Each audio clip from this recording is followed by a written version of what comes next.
మీకు ప్రతిరోజు మీ అధ్యాపకులు, మీ టీచర్లు మీకు కావలసినటువంటి విద్యా సంబంధమైన సబ్జెక్టుని బోధ చేస్తున్నారు.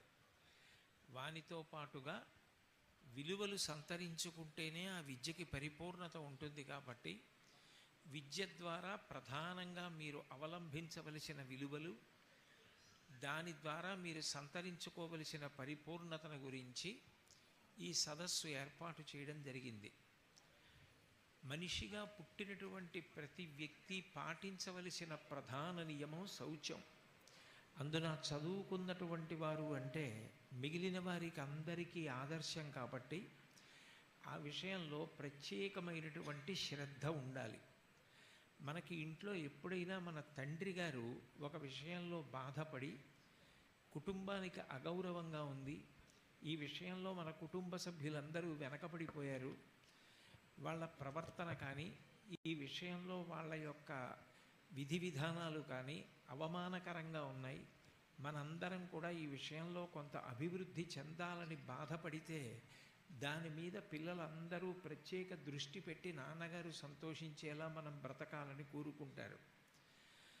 మనకందరికీ జాతిపిత మహాత్మా గాంధీ గారు, మీరు ఆయన జీవిత చరిత్ర పరిశీలన చేస్తే ఆయన చాలా బాధతో కన్నీటితో వ్రాసుకున్నటువంటి కొన్ని దృష్టాంతాలు కనపడతాయి.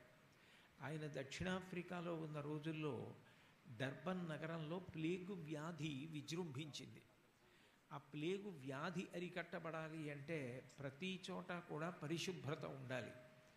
ఆ రోజుల్లో దక్షిణాఫ్రికా ప్రభుత్వం నిర్వహించిన సదస్సులో కానీ ప్రభుత్వ అధికారులు కానీ ప్రత్యేకించి భారతీయులు ఎక్కడ నివాసం ఉంటారో అక్కడ పరిశుభ్రత ఉండదని, వాళ్ళకి మురికితో కూడుకున్న జీవనానికి అలవాటు పడిపోయిన వారని, శౌచాన్ని అస్సలు పాటించరని మీకు యథాతథంగా గాంధీ గారి జీవిత చరిత్రలో తెలుగు చేయబడిన పాఠంలో మాటని నేను మళ్ళీ వాడాలి అంటే మడ్డి జీవితాలకి అలవాటు పడిపోయిన వారని దక్షిణాఫ్రికా ప్రభుత్వం విమర్శించి మాట్లాడుతుంటే తన కుటుంబాన్నే అన్నంతగా బాధపడిపోయిన గాంధీ గారు వీధులన్నిటా తిరిగి వ్యక్తి శుభ్రంగా ఉండవలసిన అవసరం, ఇల్లు శుభ్రంగా ఉంచుకోవలసిన అవసరం, తన వీధిని శుభ్రంగా ఉంచుకోవలసిన అవసరం గురించి సభలు సమావేశాలు నిర్వహించి అందరికీ బోధ చేస్తుండేవారు.